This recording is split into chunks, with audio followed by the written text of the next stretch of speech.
Just the truth. Just the veritas. Just the facts. Is this yours? And that water is made too. Which water? Hold that for a minute.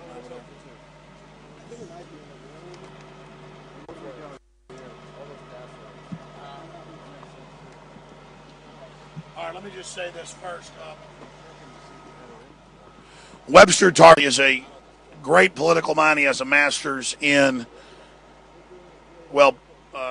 economy. He's an economist, but he also has a doctorate in history. Very smart guy. I've done my own research. His perspective on history is dead on. He has had an obsession with Ron Paul in the last 6 months. A cockroach, you name it. And now, even though Ron Paul, yeah, I heard it. Even though Ron Paul, okay, we're going to go to you in a minute, Webster. Even though Ron Paul is now not even, obviously in the running now because election fraud and things, he obsesses on what the Huffington Post, Salon, all the big foundation groups have put out. When they came out and confronted me this week, they said, well, this the founder of PayPal is giving him millions. As Ron Paul said 6 months ago, I have no control over who gives me money. Yes, one member of the Bilderberg group gives me money, but the rest of them taxing. They want big government for corporate welfare. But I like Tarpley, and if he wants to obsess over Ron Paul, that's fine. So you can go over that first, because I like Tarpley. Okay? But then I'd like to ask Tarpley about what he really knows about the first Russian in modern history at Bilderberg, Kasparov, all the things that means, the fact that no fan of Russia or China, but compared to our criminal government, there's no doubt the West is trying to start a thermonuclear war. There's no doubt they're moving weapons in. Medvedev and Putin have said they'll nuke the West. There's no doubt they're using Al-Qaeda in Syria. There's no doubt they took over Libya, and Webster had the courage to go there and cover that. I respect Webster for his courage. I really do, and I think this Ron Paul obsession is a dead letter. But he wants to talk about it. We're going to cover it. So can we just spend 5 minutes on that? And then I really want to take on things that I know you're accurate on. But again, to say that one Bilderberg, because they want to co-opt the libertarian movement to try to privatize things, not real privatization, but have government takeover of something, and then corporations act as government. That's not what Ron Paul stands for. Webster's point, though, about Rand meeting with Mitt Romney, I knew that Romney and them were talking about that. I knew that was being discussed. And Rand told me on and off, he said, well, I won't compromise on my ideals, so that's the difference. I probably won't even get it. Webster sees that as total proof of a sellout. I know the system and the establishment demonizes Ron Paul. I know from our moles inside, including people in security and other places, I'll leave it at that, that when they pull up, they see us as Ron Paul supporters out there protesting him, and they say, I hope that, Ron Paul dies in a plane crash. I mean, that's a real source. That's real stuff. I didn't just go from Tucker, who I trust, because he's proven stuff. I called my people, and they said, well, we didn't hear that, but yeah, they cuss Ron Paul. And then Webster jokes and says, oh, my source is the mayor pensions. They hate him. They don't get pensions working at the Marriott. Yeah, whatever. The precious food stamps. Look at the stuff. The point is you're getting us dependent on the bankers. The point is get into your Ron Paul stuff, but then I want to lead into the other areas. So Webster, Richard Reeves, doing a great job, is going to hold the mic over there. And we are streaming out on two systems, Infowars.com, PrisonPlanet.tv. Ron Paul, the enemy of humanity. Tell us about it. Well, let's actually start with Rand Paul, right? You seem to think that Rand Paul has some kind of integrity. My information is that Rand Paul made a pilgrimage secretly to the offices of the Weekly Standard and essentially deal with William Crystal that Rand Paul would commit to being open to an attack on Iran, which he is in public. And it says that he's willing to entertain an attack on Iran, and that he would vote for economic warfare measures against Iran. Now, we've just had Rand Paul flirting in public with Romney, and he's obviously making a bid for the vice presidential spot. Now, based on the Bilderberger group here, looks like Mitch Daniels is in the line ahead of Rand Paul. But even so, we should remember that the whole idea of the Ron Paul campaign was to get Rand as vice president. In other words, if you've been knocking yourself out, sweating blood, giving money bombs and whatever it is, to Ron Paul, you got to realize that the whole purpose of that is to get Rand on the Republican ticket for vice president, because even though he has no qualifications, he thinks he should be president. It reminds me of other people that we've passed. The fact is, though, that Romney has now gone over the 1144 mark on his own power, so he won't need Ron Paul at the convention to transfer the delegates to him. So at that point, Rand... My info is that Romney reached out to Rand. I mean, Rand shouldn't meet with him? It's the deal in the background. Now let's talk about the deal. The deal is that Romney is a weak candidate, and he knows it. He needs conservative credentials. He's got to have two wingmen. He's got to have a left wing man. That was his cousin Huntsman. Huntsman being this Mormon billionaire.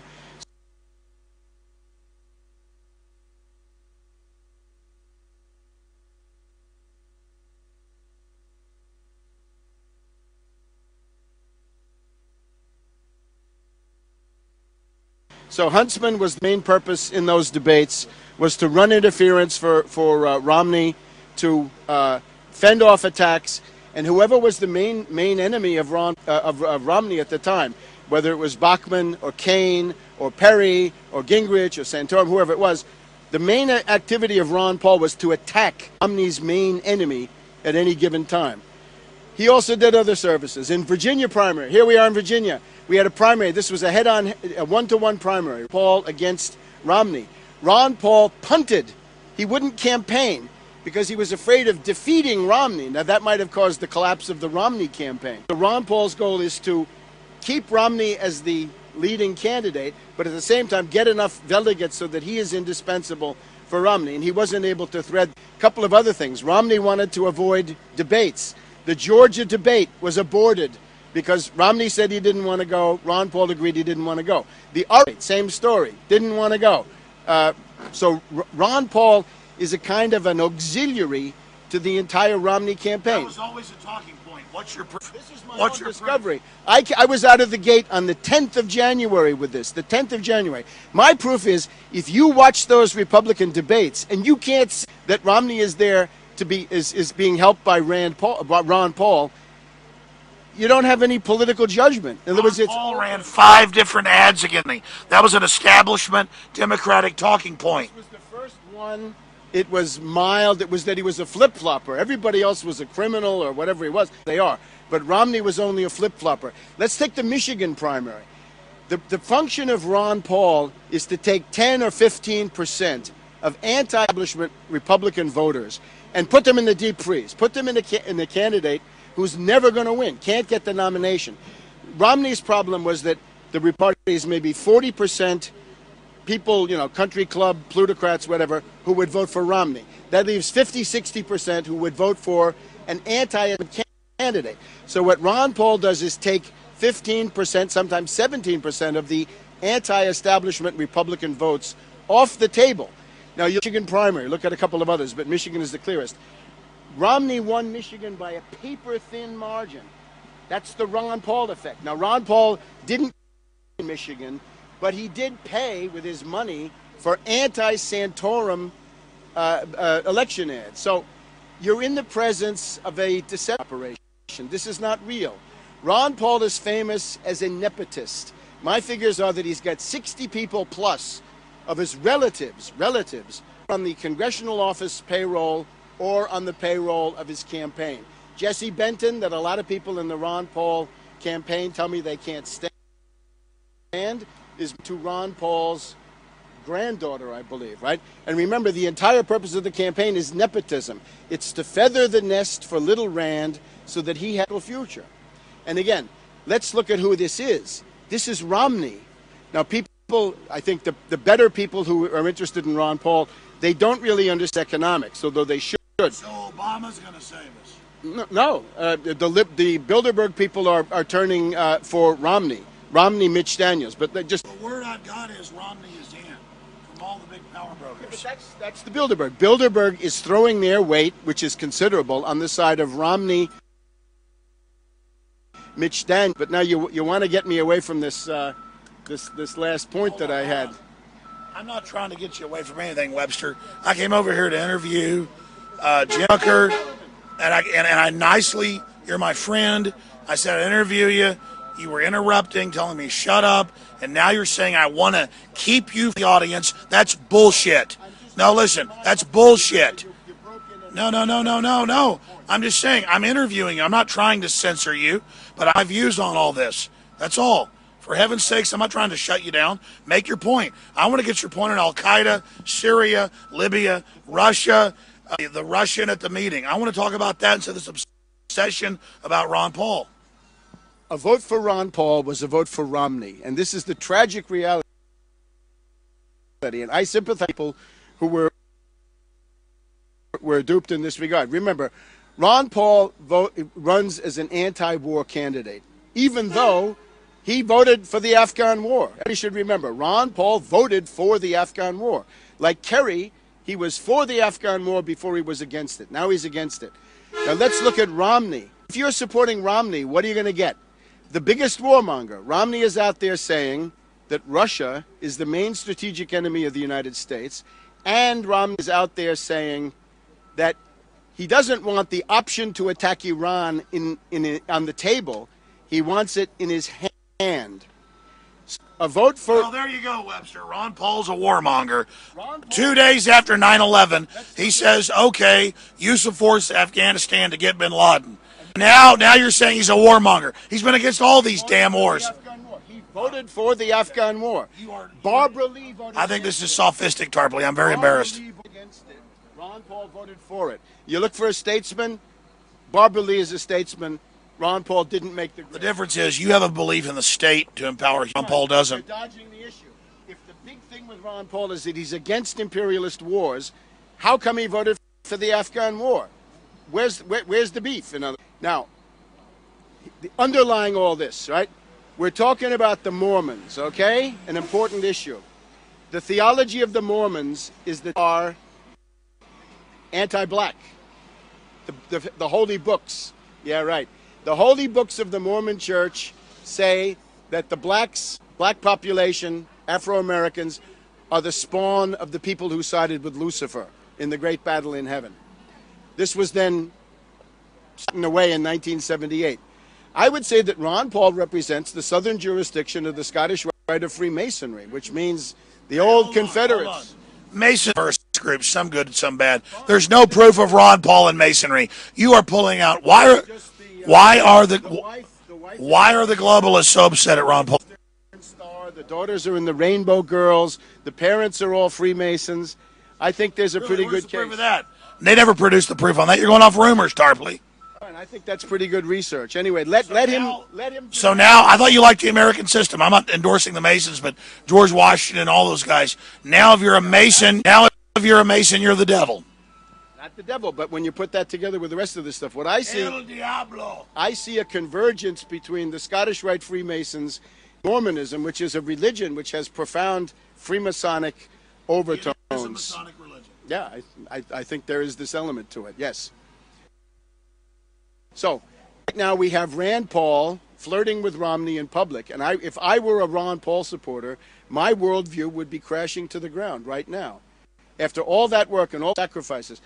Now, Alex, let me talk to you. Be sure that states' rights movement is destroyed. Let me talk, yeah. States' rights has always been a reactionary slogan. States' right, man. Only the federal supreme government will save us for Soviet recollectivization. Yes, only Sovietism will save us. Yeah, come on. This is serious now. No, I'm almost finished. I'm almost finished. If I could just remember what the last point was.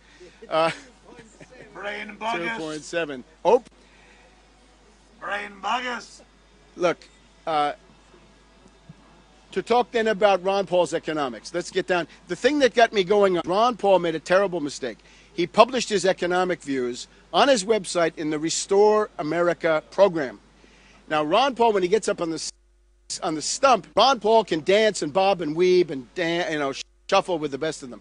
But when he puts the numbers on the page, let's look at the United States. You got about 50 people who, thanks to Bill Clinton, he said it's going to be slowly are in. No one can say independence has been successful. No.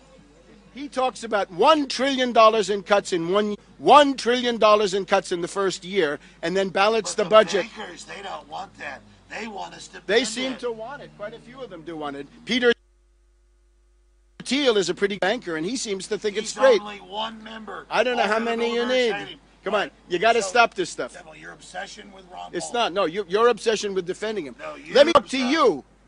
You are better than Ron Paul. You don't need Ron Paul. Let's take an issue like 9/11. You have stuck to your guns on 9/11 truth. Since you brought that up, Paul was asked 4 years ago about it, And again on January. and he said, well, he's been so busy he hasn't been able to deal with it, but he knows about false flag. Let me talk. It's okay if I talk. You asked me a question. I'm giving you like 5 minutes at a time, Tarpley. Ron Paul, he knows false flag terror is real. There's been a CIA coup. All that. Ron Paul, I know him. Did he say that on the presidential debates? He said that on my show and others. Yeah, presidential debates. I know Ron Paul's family, man. Ron Paul is good. He was asked. All I know is there's bigger. Why are you so obsessed with Ron Paul? Because I see lots of people who are useful and productive people. Useful idiots for your Soviet model? Who are getting hijacked by a flim-flam. All right. Ron Paul is the most successful con. 60 seconds on your obsession with him, because I want to get to all these other issues. Oh, really? Only Ron Paul. In the entire galaxy, it's all Ron Paul. Not Syria, not Libya, not Russia, not NATO, not Europe collapsing, not the pigs being sucked dry. Ron Paul. He's so evil. He's so bad. Tarpley, he'll save us, along with the communists. You are undercutting. If you want to protest Bilderberg, I would say to you, go out there and say Ron Paul. I know a lot of people, including myself, who say, I don't want to hear about any reactionary Republican for the rest of my life. I want a good communist candidate. I don't want any of them. I know a lot of people who, after Bush swore that they would never vote for a reactionary Republican for 10,000 years. And now, hey, I'm against power structure. Can we now move on to the next? Can we now move on to the next? Can we move? Why do we have to be tied to a cynical politician? Webster, I exposed Obama. I exposed Bush. But you're running interference for Ron Paul, and he's running interference for Romney. Where does that leave you? Listen, Romney's an unknown country. I've exposed his ties to Bain, all of it. Now listen, stop right there. Finish up with your Ron Paul. Let's move on to the next subject. Go ahead. Hold that. Go ahead. A vote for Ron Paul was a vote for Romney. Show you love. So you're no. I take second place. Move on from the Ron Paul. I take second place to nobody. I was the first out of the gate. I was the first, I think, in the relevant universe to expose Obama. So I have the credential. In other words, I was telling left liberals in 2008, you're being duped. Watch out. Today, I tell people like you, you're being duped by Ron Paul. Spit. Same story. Move on to the next issue. I suppose. Now, let me just talk about your triumphalism, right? What you're saying that the patriot movement is whatever this is. Oh, we're failing. You're such a good friend of liberty. Let's talk about something real. Out of live feed soon. You better get another subject. Okay, let's talk about what it takes. You want to break the power of finance capitalism, because that's what Bilderberg is. We got like 10 minutes on batteries. Bilderberg is finance capitalism in NATO framework. What is you it? want to break Centralized garbage. You want to break their power. You better find an example that works. Now, Ron Paul doesn't work. Ron Paul doesn't work. Infowars.com doesn't work. Adbusters. Come on, you got to stop heckling like that. I'm just joking, Webster. Yeah, now I got to air in. Get into the other issues. Yeah, We've I heard am. how bad Ron Paul is. So not Ron Paul and not Occupy Wall Street are effective. What is effective? Let's look at Greece. The Syriza movement of Alexis Tsipras. That has gone from 4% to 30%. One of the big themes that's going on in this Bilderberger meeting is that they are terrified of Alexis Tsipras and the Syriza movement. Why? Because he has all the things we don't have. They have a leader, that's Tsipras himself. They have an organization, that is the Syriza, which is 12 components that have now been welded together into the most fighting force in the country. They now have a program. Let's go through the program. It's not like Ron Paul's. It says roll back austerity, no wage cuts, no pension cuts.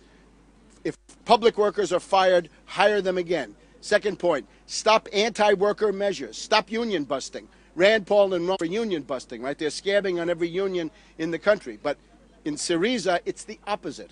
Third point, social justice. I know some people think that's a terrible thing. Fourth point, investigate the crash, put the felon bankers in jail. And the fifth point, debt moratorium. Don't pay Goldman Sachs, don't pay Morgan Stanley, don't pay J.P. Morgan Chase. This is all fraud. It's all fraud. This is what the bankers hate and fear.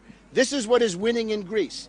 Now, if you want to break the power of finance capital, you've got to have something on that along those lines. I would say one of the main themes being debated in here is the question of whether there'll be a coup d'etat in the next 2 weeks.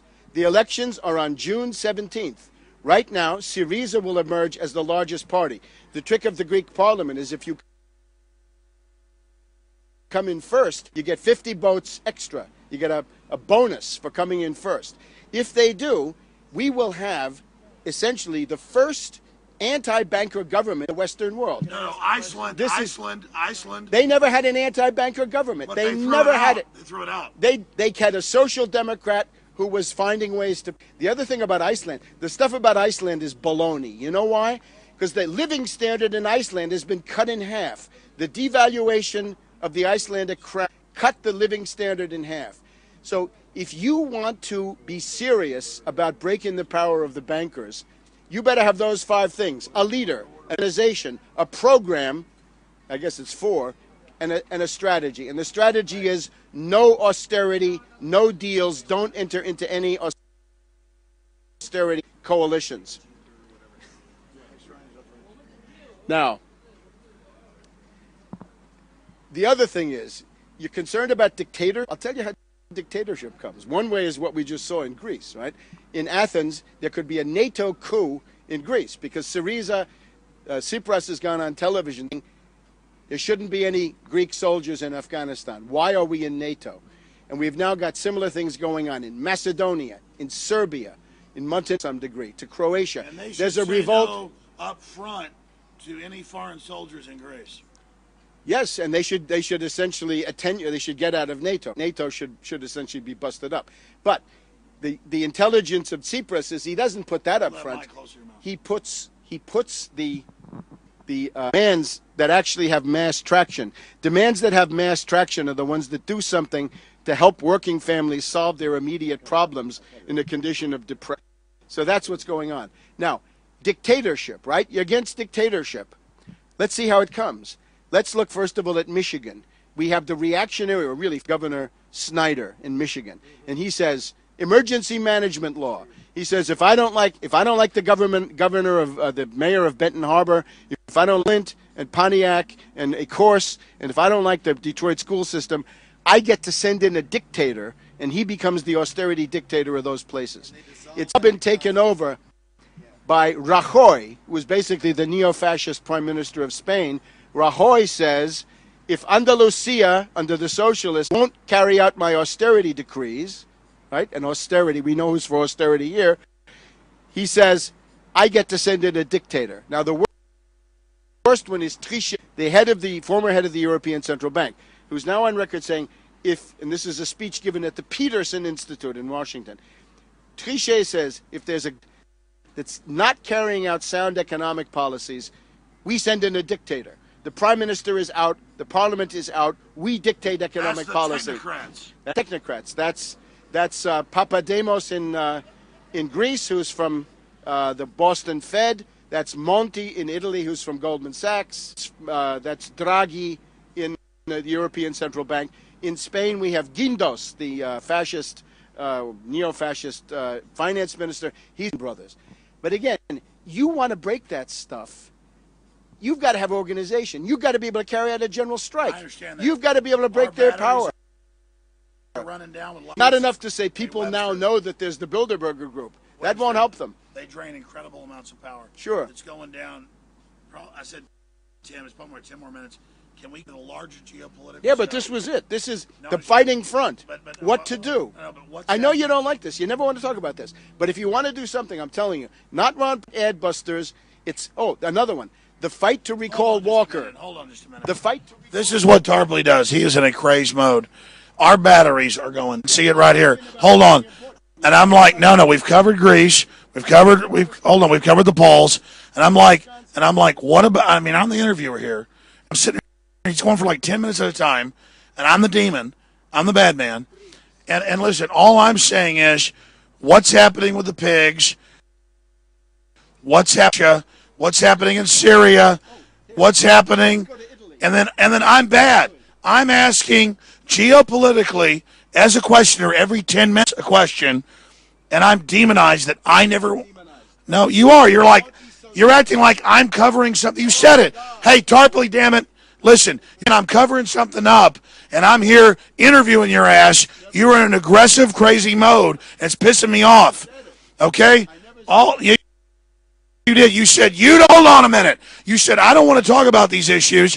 I want to get to Medvedev and Putin's threatening to nuke and all this crazy stuff. That's what I'm worried about. Go ahead. Since I never want to hear it, I want to get to other subjects before these things. It's about to die. I just want everybody in Wisconsin vote to kick out the fascist Walker. Okay, great. Now let's go to Italy. The other issue, I want to know about Russia. I want to go to Italy. What about Bilderberg having the chess player at it? I'm for Italy. Here's big news. Fighting the bankers in Italy. Okay, got Michele Ruggiero. Michele Ruggiero is one of the gutsiest, most courageous people in the world. He's the finest investigating judge in Europe, probably in the entire Western world. Michele Ruggiero has just filed a 5-count indictment against Standard & Poor's. And he's saying, you guys have been attempting to destabilize Italy. That's right. The destabilization. They downgrade. But this is now a magistrate. In other words, a judge who can issue indictments. He has completed his investigation, and he's got 5 or 6 members of the Standard & Poor's team in Italy. Now, this is fighting. Fight the banks. He is the government, but here's part of the government that's actually doing the work that needs to get done. Fascist. No, they're attempting to destroy his country, okay? Now, concerning Bilderberger and their strategic discussion, the album is the BRICS, right? Brazil, Russia, India, China, South Africa. But in particular, the idea of a BRICS development bank. The BRICS Development Bank is, as of the last conference, now being created. And the idea there is to create a system of finance, clearing, and a development, a credit source that would be independent of the United States dollar. This is one of the things that the Bilderbergers undoubtedly discussed. I'm very skeptical of reports that don't focus on an issue of that magnitude. Now, we wanted to hear about Russia. Let's go to Russia. Actually, there are three Russians here that I can see. One is a representative of the Russian Academy of Sciences, who I think is probably pretty much the government. But then we have Anatoly Chubais. Anatoly Chubais is the expert of what? Privatization. What the school loves. Privatization. Deregulation. This is the mother of the oligarchs. In other words, it's thanks to Anatoly Chubais that we have Khodorkovsky, Potanin, Berezovsky, Guzinsky, Friedman, the rest of them.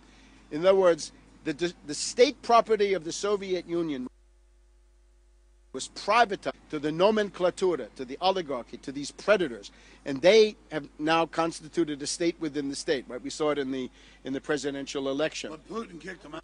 Putin has fought them more effectively than anybody else. Now, the other guy that you have, in addition to Chubais, whose name is exit all across Russia, Garry Kasparov. Now, Kasparov is a chess champion. And he's a Bilderberg. What does that mean? Yeah, but who is he? This is essentially somebody who he's an agitator who goes into the streets to organize a color revolution, against Putin.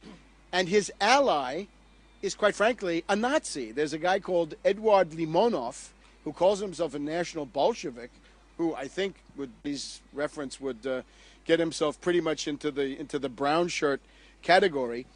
Limonov is a hooligan. He's somebody who with cops all the time in the streets to attack Putin. So when you have Kasparov, it's like bringing Limonov to the meeting. In other words, this is an affront. This is a primitive affront to Putin and Russia to have somebody of this wretched level of Kasparov. I'm amazed that he gets out. He's here now. So this is basically saying we declare war on Russia. So basically what comes out of this meeting... What does it mean when Medvedev, even the Medvedev is saying nuclear war? Well, because he's now he's reading the speeches that Putin writes for him. Chubais is the dark side of Medvedev and indeed the entire government. Now, what's coming out of this for U.S. domestic politics is a hard right turn. I see millions of signs. They want to dump Obama. They want to bring in Romney, Mitch Daniels. And now this is not just what they want to do. The New York Times this week has this thing about Obama's kill list, Obama's terrorist Tuesdays, how Obama wants to, he basically signs the death orders himself for Awlaki, the CIA lackey, and all these other people. It seems to me that this is quite possibly the beginning of a Watergate scandal against Obama, coming out of the establishment itself. In other words, I look back, is it like the Pentagon Papers? Is it like Monica Lewinsky? It's of this type.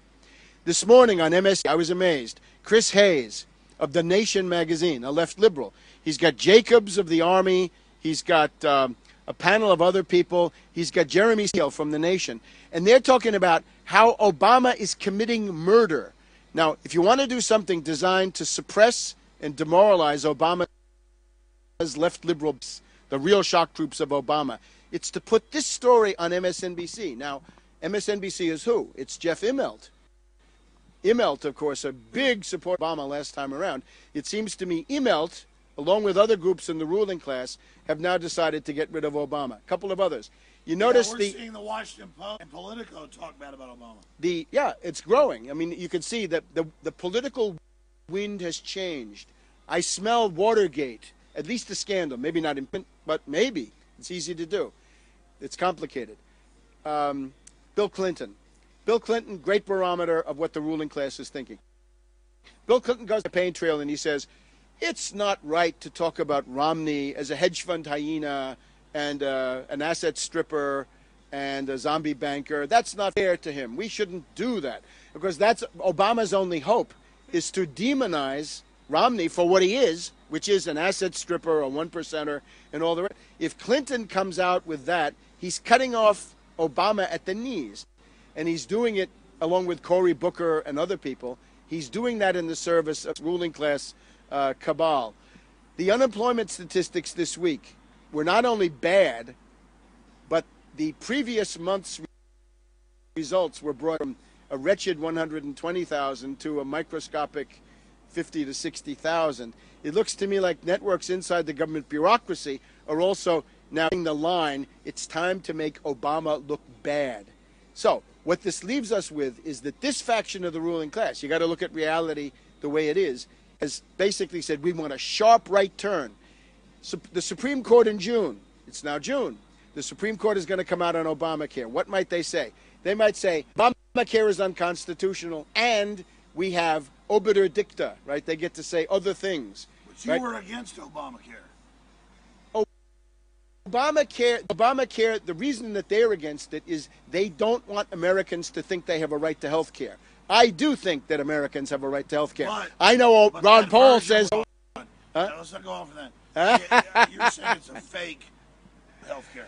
It's a bailout for insurance companies. It's whatever it is. But it operates under the theory that Americans have the right to health care, which I believe they do. That's in the FDR Economic Bill of Rights of January 1944. But now, suppose the rats cabal, Roberts, Alito, Thomas, Scalia, they come out and say, it's unconstitutional, and we have some obiter dicta. No more Social Security, no more Medicare, no more Medicaid, no more CHIP, S-CHIP, no more Head Start, no more WIC, no more social safety net. I know Ron Paul agrees with all that. But for most people, that would be America losing every economic right that they've won over centuries. Ron Paul knows that this socialism is to carry Socialism. out eugenics. This is the American You know about system. eugenics, but oh you love my God. vaccines, Tarpley. You drink Diet Coke, Tarpley. I drink Diet Coke. You want to shoot your mouth Look, off. I'm Why in do the. you drink Diet Coke? I'm in the red wine faction. Why do you drink Diet Coke? Why do you take the flu shot? I drink. I drink pretty Why much does anything I Tarpley can take get. flu shots? I get this at late no, at night. you I lecture think. me I about think flu you're shots. crazy with this stuff.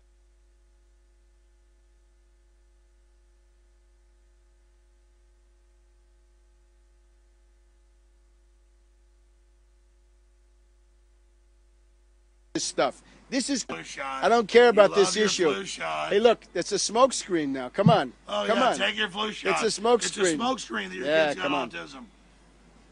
Something's going on here.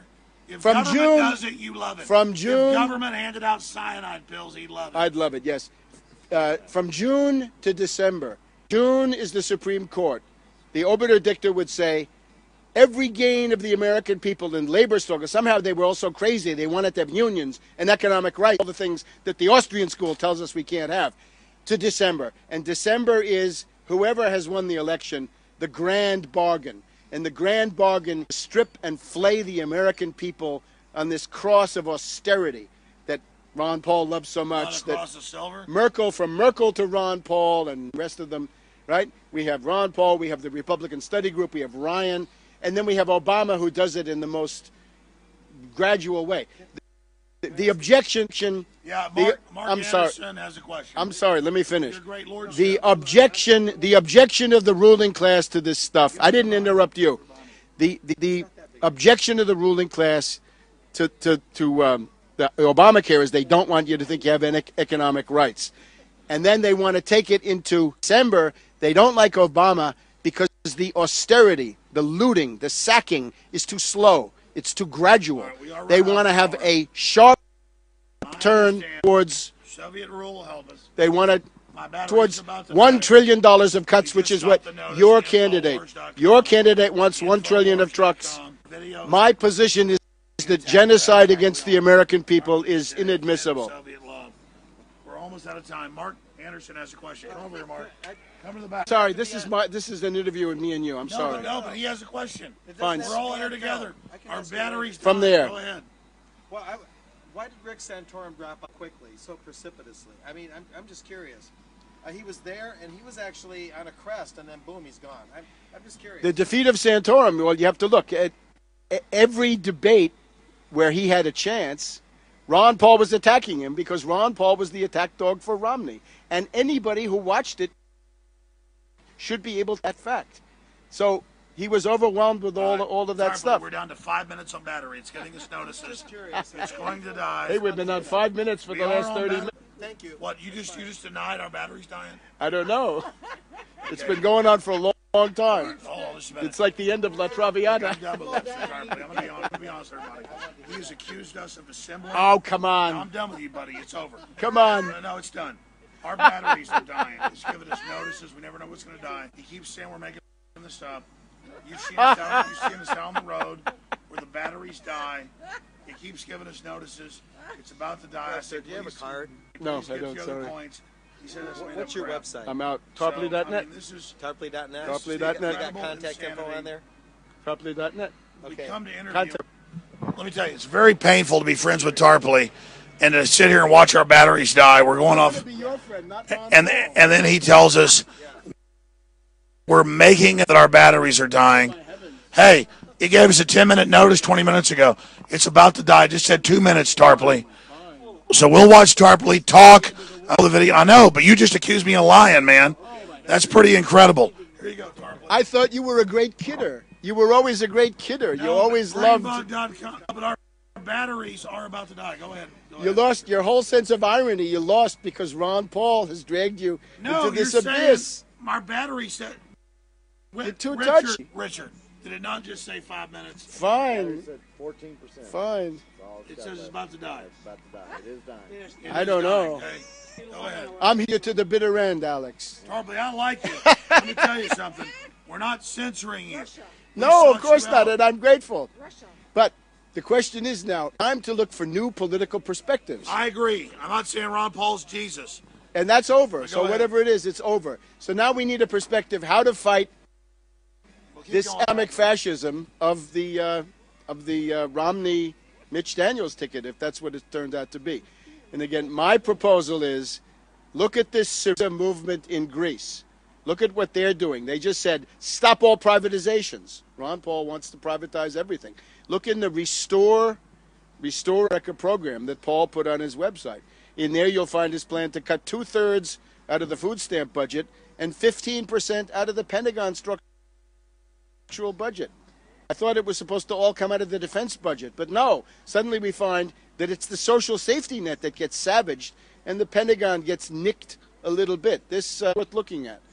Other than that, I would appeal to people again. Defeat Walker in Wisconsin on Tuesday. Stop reactionary and fascist Republicans from busting unions and introducing totalitarian rule in all these states. That goes for Snyder. It goes for Kasich and others. The reason they like Mitch Daniels here at the Bilderberger Group is that he's the strikebreaker who gets it done quickly and neatly and elegantly without much resistance compared to these other states.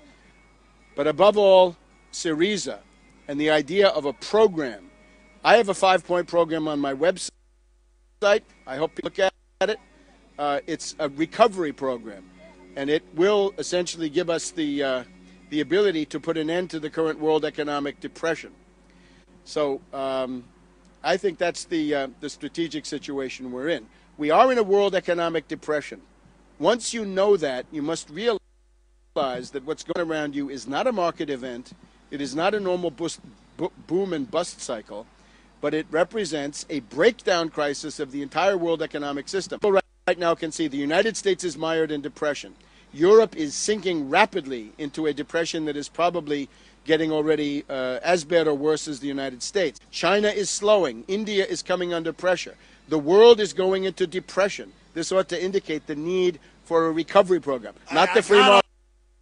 That. What about working for the U.S. government and Russia threatening to nuke us? Yeah, we've done I asked we've you done it all. hours ago for this. We're about to die. Tell me the video. What's your take on that?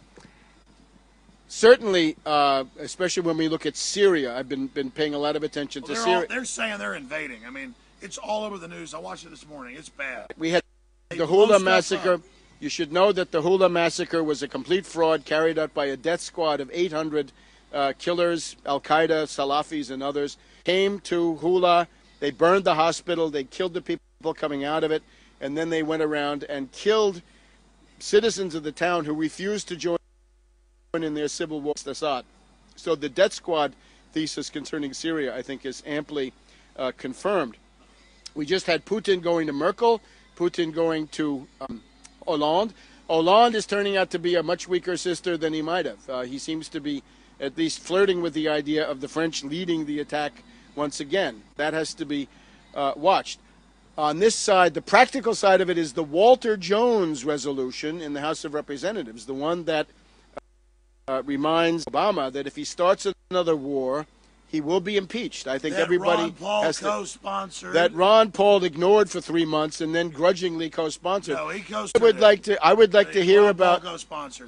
Ron Paul co-sponsored. I would like to hear about. Let's just be honest, Tarpley. Let's hear. Does Ron Paul include that in his speeches on the campuses? In his stump speech? No, he should. No, he doesn't. He should. All right, fine. So these are significant problems because I think that's the leading edge of resistant war here inside the United States. Syria under the gun, and of course if that happens then that involves possible confrontation. But that is the attitude that I see coming out of this Bilderberg. Savage, genocidal austerity at home, perhaps cutting 25 to 30% of the American standard of living now with these new measures. The ruling class seems to be orienting towards this like iron filings to a magnet.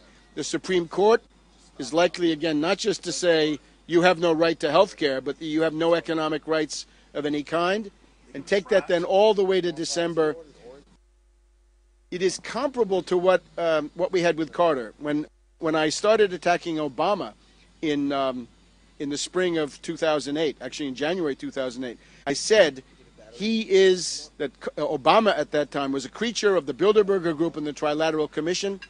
and he would essentially be a new Carter. After Carter, the failure of the Carter administration was so catastrophic that we had 20 years of a reactionary nightmare under Reagan, and so forth.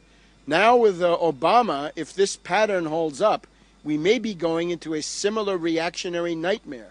And that's, again, where we learn that we cannot, if we're not crazy, we cannot try to save ourselves in some faction of the Republican Party. Rather, we've got to take up the mass struggle methods of Syriza. And remember, that all started here in Madison, Wisconsin, back in February of last year. That's where the mass strike started. So the mass strike dynamic is abroad in the land. Mass strike is great, but it doesn't solve anything. You've got to have those ingredients, right? Organization, leadership, program, and a strategy. If you have those, the strike can win. Without them, you fail. So all of this other stuff, chasing after ruling class candidates this way and that, no. Chasing after 20-year congressmen, 10 congressmen, or all sorts of other individuals, this is pointless. The goal has to be some kind of independent force outside of the two political. I would invite you, above all, break with the two political parties and start creating an independent force outside. Programmatic, class like Syriza, hard-hitting, fighting for working people, having demands that enjoy mass traction. Not process reforms, not stuff about the free market, to help working families who need to pay the rent, stop a foreclosure, pay the tuition bill, get their food stamps, survive. There are 50 million who won't have dinner tonight if it's not for food stamps. The answer to that is not to destroy food stamps. It's to create 30 million new productive jobs. So the realm of economic program opens up before us as the area where people have got to get busy and go to work. Why are they trying to start a war with Russia? Well, if you look at the need of the Wall Street and London-based financial system, it is that they have to carry the process of primitive accumulation, of looting, sacking, super exploitation. This is the logic that leads you to a concentration camp, right? It's the concentration camp on the installment plan. The reason that we had the Arab Spring was that those governments, whatever they were, that have now been largely destroyed, were some kind of barrier. They were able to say no to the bankers at some point, or might. Russia and China are able to say no. Beyond it, with the BRICS, with the process of the Shanghai Cooperation Group and the BRICS organ on the other side, we have the actual attempt to create an alternative world monetary system that would be independent of the dollar. So that is the offensive. In other words, the defensive part is key with the Arab world. The offensive part is key for these countries that we're mentioning, right? China and Russia in particular. And we've also got people in other parts of the world, right? In the Balkans, as I said before, it's not just Greece, but Serbia, Macedonia, Montenegro, and Croatia to some extent are all gravitating away from NATO. They'd like to be in the European Union. I also have to say that what some of you were saying about the euro, I think, was profoundly wrong. The people who support the dollar, the U.S. bankers, and those who support the pound, most British, want to destroy the euro. The goal is to destroy the euro. I regard the euro as a line of defense. The euro is like a convoy. The Anglo-American hedge funds are sending wolf packs into the North Atlantic. They want to destroy stragglers. Any country that drops out of the euro will be destroyed. It'll be. If it's the Greeks, their currency will be driven into the center of the earth. If it's Germany, their currency will be driven into intergalactic space. In both cases, the living standard of the country and their exports are destroyed, especially with Germany that lives off exports. So the idea that the Bilderbergers want to defend the euro is crazy. The Bilderbergers are the shock troops attacking the euro. They're the ones who use credit default swaps against Greek, Portuguese, Irish, and so forth. And now that's where we get back to our friend Michele Ruggiero, because we've got another example of fighting. If you're a government official in this country, look at Michele Ruggiero. There's a model of intelligence and courage. Indicting Standard & Poor's, right? Here we have the Republicans saying, oh, Standard & Poor's downgraded Obama, you're responsible. In France, we had the same thing, right? Everybody's worrying about the grade, right? La note, they said. What's your credit rating?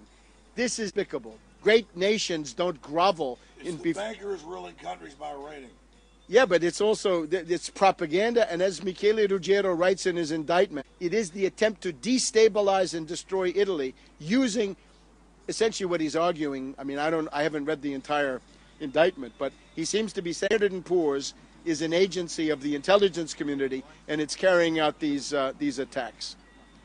So those are some examples of struggle that meant, but you're not going to find it inside the Republican Party, no matter who your guy is.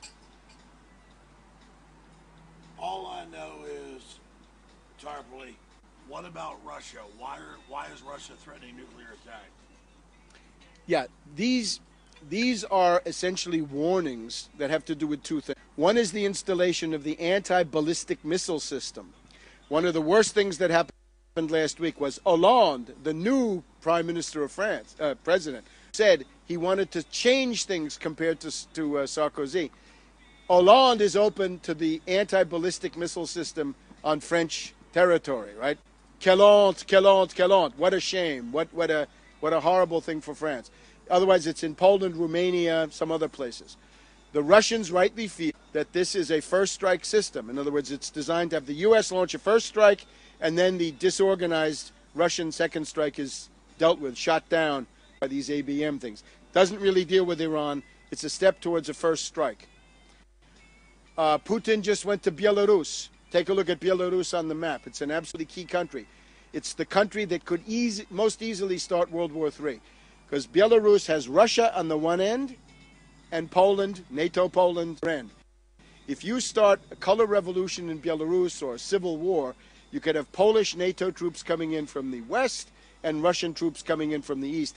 That could get a shooting clash. Yes, although there you don't have NATO immediately present, because Georgia was never a member of NATO. NATO was involved to the next. But I'm saying, if you want to see the immediate clash of the two alliances, Belarus, that's where Putin went. So that's Lukashenko, the last dictator in Europe.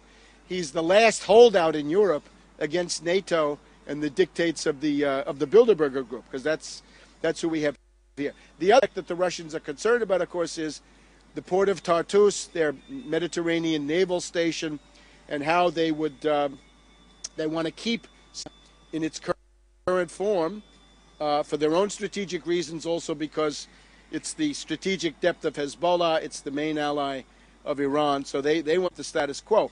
And also, eventually, the Russians must see that if this just keeps going on and on and on, right, if they're knocking over one country after another, that at a certain point it's going to get to them. And this is a little bit, it's like Hitler, right? If Hitler is knocking over Poland, Czechoslovakia, Poland, and then France, eventually it's going to get to you, British, or you, whoever, the Soviets in that case. So I think they've understood that, right? If you look at well, they've read right, but this we're now, I would say what we're operating in now is, if you look at the destabilization of Syria is basically patterned on what Hitler did to Czechoslovakia using the Sudetenland. Take a look at the chapter in William Shirer's Rise and Fall of the Third Reich. It's as good as any. It's basically carrying out terrorism. Now, Hitler foments terrorism in Czechoslovakia, and then he turns around and says, I got to intervene to restore order because my German minority is getting treated bad. The most recent one, though, is different. This was a false flag. This was this Hula thing. The Hula massacre is comparable to the Gleiwitz radio sting incident with Poland, where Himmler in this case, Himmler, Heydrich, and some others, provide dead bodies, and then they turned around and they killed us. So this is, it's reported to me by sources in Syria that the bodies, some of the bodies at least, significant bodies that were found in Hula had actually been killed in other places and then kept on ice and then brought there. Sure, I can't believe these you weren't right, these bad guys. I can't believe how long this is going. Can you, Richard? I can't believe it. Maybe it's a good omen, a sign of divine favor for me. They kept running down quickly. This is amazing. Maybe I'm doing God.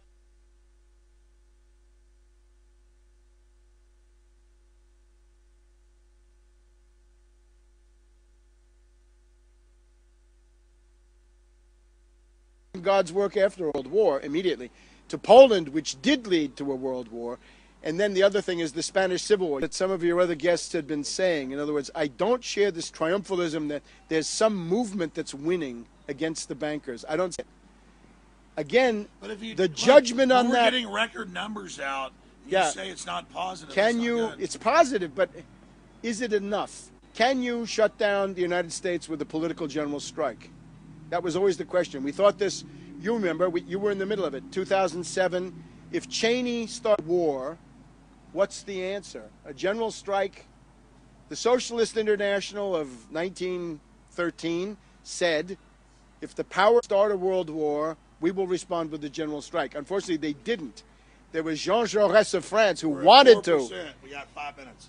Well, 4% is where Caesar started, and they went to 30%. No, we're almost out of power. I know, but maybe there's something in that too. So, break the power of finance capital. Public opinion alone won't do it. It takes organization, Alex. This is the thing I would stress the most. Organization, important, but above that, there's got to be an organized mass phenomenon, not tied to the political parties, not tied to the ruling class in any form.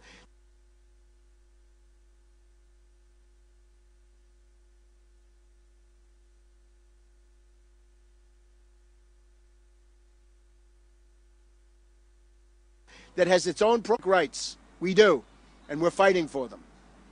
Well, the globalists admit they want a post-industrial world.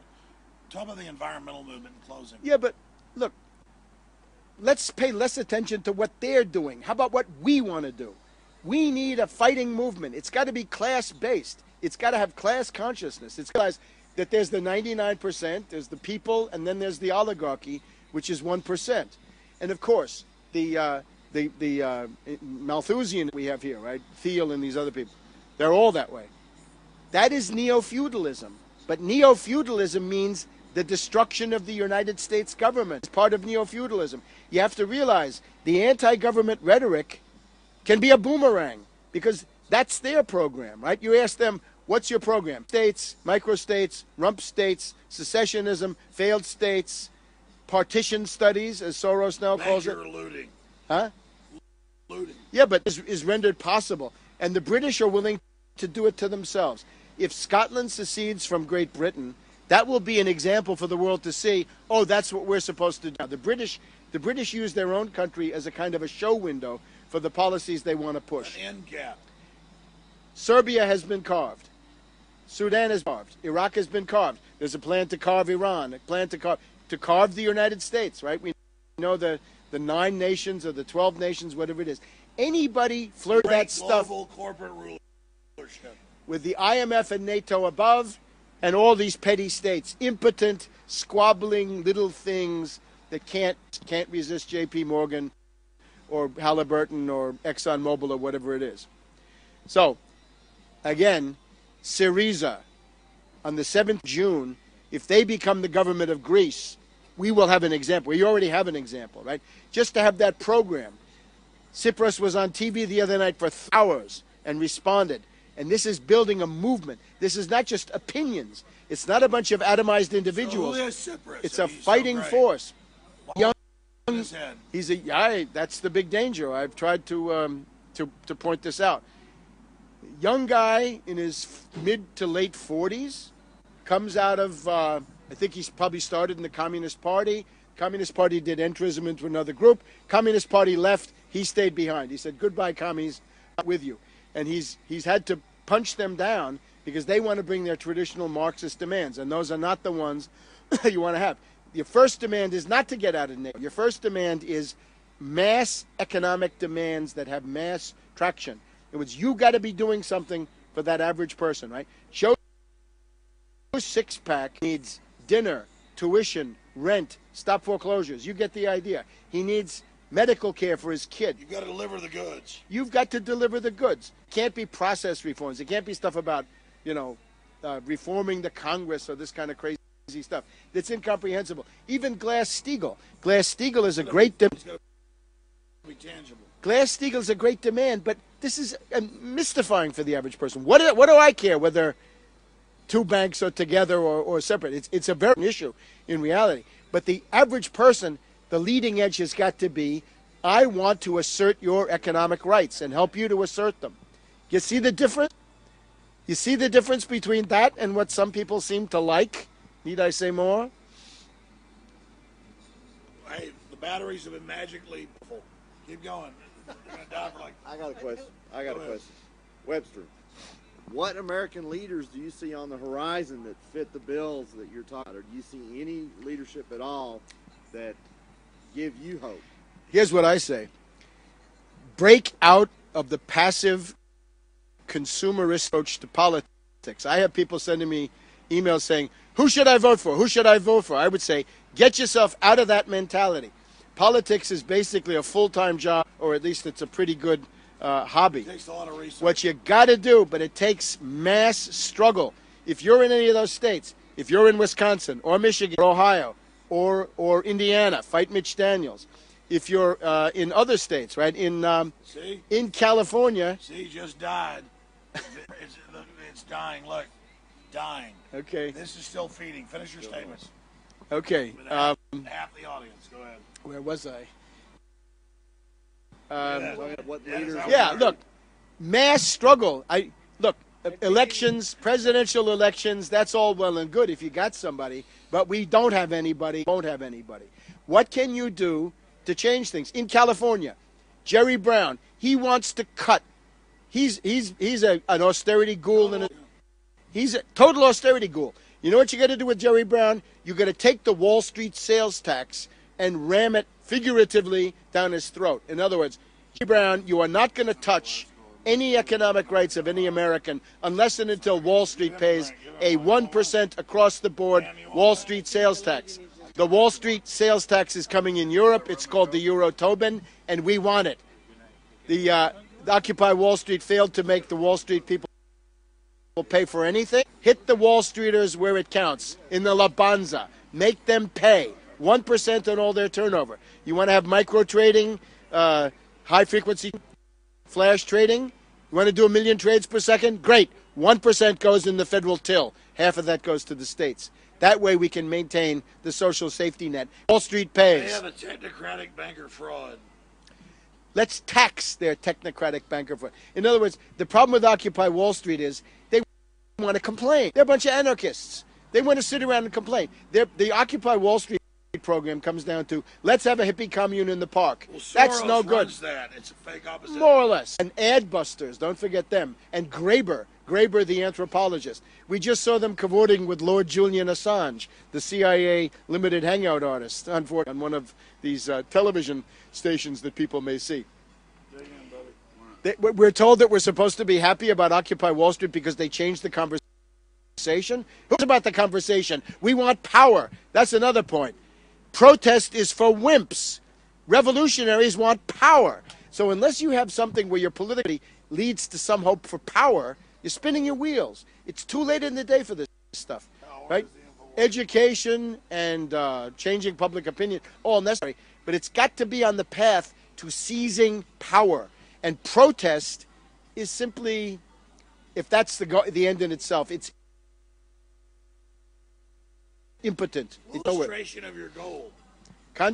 Alexis Tsipras of Syriza. You got to find it where you can. But protest isn't impotent. It's an illustration of your goal. Yeah, fine. But it's too late for this now. You got to protest. Say that in your own words. Illustration of the goal. He says it's the goal. I say it's too late for this now. We've got to get power. Protest is not enough. The goal of political activity is a revolution. Power. That's what these poor kids in Tahrir. The kids in Tahrir couldn't get it.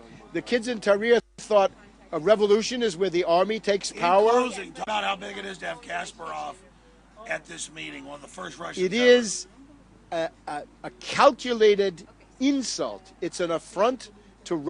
It is an unfriendly act. Normally, the U.S. ambassador in Moscow would be called to the foreign ministry saying, "Why did you commit an unfriendly act by getting that agitator, that friend of Limonov and the National Bolsheviks, into your country and giving him that kind of prominence?" Yeah, well, he's really a Brzezinski puppet, because Brzezinski is the specialist in the color revolution inside Russia. The other one, I was wondering if they'd have Navalny, right? Alexei Navalny is this other. He's the great Russian leader who's from Harvard, Cambridge, Yale, and he's now the Nemtsov. Nemtsov is I can't avoid it, right? Nemtsov's program is about Paul. Privatize everything, deregulate everything, austerity for the masses. I'm sorry, it is. If most people look at Ron Paul's Restore America, that looks like IMF shock therapy to me. Hold the mic up. That looks like what the IMF is trying to do to Greece, right? The people who have been striking in Europe against austerity. Can you make the connection? In other words, somehow we're supposed to believe that the second coming of Jesus Christ is a guy who says, I want to cut $1 trillion from the budget. Well, no. And everybody in Europe, any trade union can tell you, that's baloney. Huh? Or what? What is all this Russians threatening nuclear war? That's unprecedented. It's the anti-ballistic missile question that I mentioned before, and Syria and Iran. 3 minutes left. The other one did die. What's happening with Syria, where they use Al Qaeda? What is happening with the announcements on Saturday shows that war is on? Yes, I think we may be close to it. I don't know, and we've been to the brink with Iran several times, right? Many times. Syria. But now with Syria, right? It's the same thing. Is it real? Is it not real? Is it war? Is it a bluff? Leads to war by miscalculation, and so forth. The death squad, what I'm citing is the official Syrian investigation carried out by Brigadier General Suleiman. They had a press conference. I happened to see it on Chinese TV, CCTV. They showed the Syrian general saying their finding is that a death squad of 800 killers came into the town of Hula, attacked 2 military bases. The soldiers defended themselves but stayed fortified in the base. And they spin it that it's a Syrian attack, right? When it's Al Qaeda. That's Dr. Goebbels, right? Remember that. What about Al Qaeda? They are a lot of the people in that death squad, as I mentioned before, are or Libyan Islamic Fighting Group, or Salafis, right? We've now got this Salafi, and those would be some of them are from Libya, some of them from Chechnya, and you've got probably Wahhabites from Saudi Arabia who are being recruited too. So remember, it's U.S., Britain, France, Israel, NATO, plus Saudi Arabia, Qatar, or Qatar, as we sometimes say, and United Arab Emirates and Saudi Arabia. That's who's attacking Syria. Is that not a bold move? Is that not an arrogant, bold move to have Al Qaeda, Al Qaeda openly attack Libya and bring it down now and blow stuff up and then say, Hillary, oh, it's a horrible massacre, when it's admittedly the West doing the whole thing? I mean, that's incredible. Yeah, it is, and it's shocking, and it is above all appalling that we're back to the same methods that were used by Hitler. But that is where we are. These are the methods of Hitler in Czechoslovakia, Poland, and the methods of Hitler and Mussolini in the Spanish Civil War. Excuse me. Keep going, Webster. What's the next question? No, but I mean this whole thing where Al Qaeda's bad, but there are Well, anybody who didn't understand that Al Qaeda is the CIA Arab Legion before has certainly understood from Libya and Syria that Al Qaeda is the CIA Arab Legion. I don't know if I can remember this guy's name, but we just had the New York Times had an article, actually the Washington Post did, about the creation of a new intelligence agency, the Defense Strategy Agency, I think it's called, and it's run by a Deputy Secretary of Defense who goes back to the formation of Al-Qaeda with Brzezinski and Gates in Afghanistan in the early 1980s. His name, unfortunately, given the late hour, is escaping me, but He is currently serving in the government, and he represents that great tradition. So they know all the use of irregular forces, mujahideen and so forth, from Afghanistan till now. And that has not changed. Maybe somebody else would like to. No, we're almost out of time. Slide. Hey, Webster, you said we were censoring you.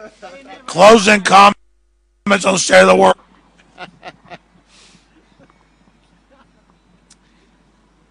The obvious thing about the world is that there is now a coherent opposition to the Anglo-American financier oligarchs. I'm sure the discussion at Bilderberg was largely devoted to the question of the BRICS. Above all, Putin. They hate and fear Putin. There was a huge effort to start a color revolution in Moscow. It went nowhere. It was pathetic. The people, Navalny, Kasparov, Limonov, and so forth, are pathetic. All right. Michael McFaul. This was, you remember that the attack on Libya was run by the power from the White House, along with Michael McFaul from the National Security Council, the White House. These were also the people who ran the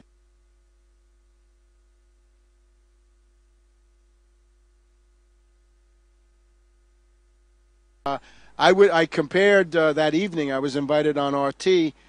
I compared Putin's return to power, Franklin D. Roosevelt winning a third term in 1940, when the question there was, would Hitler dominate the world, yes or no? No. A world historical figure of massive power and potency who is either reasserting or asserting the hold on power. This about I leave Ron Paul and these other people to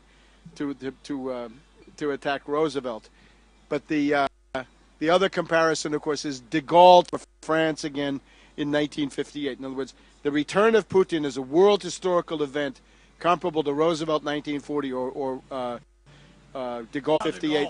So he took the nukes. He had the French troops seize the nukes. He was a nationalist. Tell us about de Gaulle. Sure, and not only was he a nationalist, but he was a dirigist, and I would stress that side, right? The story of de Gaulle is that he asserted French technological leadership. He wanted to have a nuclear industry, a peaceful nuclear industry, a nuclear deterrent, the force de frappe. He wanted to have the most modern aeronautics. They wouldn't join NATO. They were members of NATO, but they kicked the headquarters out. Yeah, they had their own NATO news. headquarters was in Paris. The reason it's in Belgium today. They didn't trust them. But the point is, de Gaulle was a dirigist. In other words, de Gaulle was a Hamiltonian like me. He believed that government must foster and promote technological modernization, full employment, and economic prosperity. He was the opposite of the free market. He had nothing to do with deregulation, privatization, union busting. He wanted 100 million French. He wanted natalité. He said, we are going to give you family allowances. We are going to give you health care. The French social safety net today is one of the most developed in the world, thanks to de Gaulle. That's what the IMF would like to attack. That's what the people at the European... You're saying for eugenics. No. This is the health of the French people. When you see a hospital, do you see eugenics? Is that all there is? Webster, you're not listening to me. I said they want to get rid of the safety net. Oh, they want to go over to eugenics. Yeah, they want to kill people. De Gaulle was, again, he wanted 100 million Frenchmen. He wanted to redress How did they let him, though? Because I read where they sent the French military in to actually seize the nukes. You know that, right? They actually had a little quiet coup against NATO. Well, the French developed their own, right? But they had they had to seize some of their. They expelled NATO. Yeah, you know about that. They expelled NATO and every part of it. They realized it was a coup. Right. EU coup. They go 20 times. 35. They try to kill him 20 times. Yeah. 35 times, according to my count. The interesting thing about de Gaulle is he had the sense to kick out the NATO apparatus. Germany, by contrast, was plagued by Baader-Meinhof terrorism, Italy by Red Brigades and other terrorism. They kept the NATO structure. France kicked them out. France kicked them out. France kicked them out. France kicked them out, and they didn't suffer so much from that. Because he was a nationalist. He believed in the role of the state. He believed in it. He was a statist. I have a book. It was given to me by a French ambassador. Doesn't de Gaulle listen, mean I'm going to tell you though it now. means the Frenchman. No, of France. But Of Gaul, yeah. a French ambassador, Raymond Offroy. Listen to this story. It's an important one. Offroy was the French ambassador to Mexico City. He was the one who brought de Gaulle to the state visit in Mexico. And during this visit, they sat together, and he said, de Gaulle said to him, Offroy, we have done this under the nose of the Americans. We've gotten right here into their backyard, and we're planting French values and French trade here in Mexico. So this guy Offroy gave me a book in French about sens de l'État, the sense of the state. A great statesman means you know what to do with the state, not smash it, not break it up, not go for secessionism or God knows what, but to see the positive value of the state. That's de Gaulle, and it means dirigism. You can call it protectionism, Merlism, Hamiltonianism. I'm all those things. De Gaulle called it dirigism, le dirigisme. And he says, we're not going to have a command economy, but we're going to have planning. We're going to build airports. We're going to build the fast rail. You know, you can go from Paris to Marseille in 2 hours on the TGV. Why do they have the best airports, the best trains, the best research in many areas in Europe? Because de Gaulle, nuclear power, obviously, because de Gaulle made the decision with the priorities of France. Of course, the parliament, the political process played a role. But he didn't say, let's sit around and see if the free market gives us something. Because then for sure, Anglo-Americans would have destroyed him. So I think this is interesting. Where is France today with Holland? As I said before, Hollande, some things he wants to get the troops out of Afghanistan. Very, very negative is that he's willing to have the U.S. Anti-ballistic missile system brought in. Very negative is that in threatening noises against Syria. Hollande, of course, is a corrupt individual. But what you have to hope for is de Gaulle also left behind a bureaucracy, which has been, at least in the not-so-distant past, the French bureaucracy was a big advantage, because the French bureaucracy meant that no matter who the president was, you had these kooks like Mitterrand or Chirac, I don't know. But the French bureaucracy was there to say, you are going to serve France. It's being eroded, I'm afraid. Sarkozy, of course, was a catastrophe for France, right? Sarkozy betrayed everything. And he brought France back into the NATO command structure for the first time. They should get out of it again, as should Greece and Italy. The guy that I knew in Italy was a guy who had been the deputy interior minister. This is the guy who commissioned the Moro dossier back in 1970. And he said, for Italy, he said, we have to have anti-terrorism tous azimuts, in all directions. And this is de Gaulle's phrase. De Gaulle's phrase was, have your defenses going in all directions. Not just the Soviets, but the British and the U.S. and everybody else.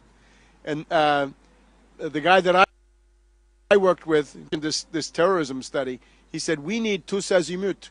We have to realize that terrorism doesn't necessarily come from East Germany or the Soviets, but it comes from the U.S. and the British, and he was absolutely right.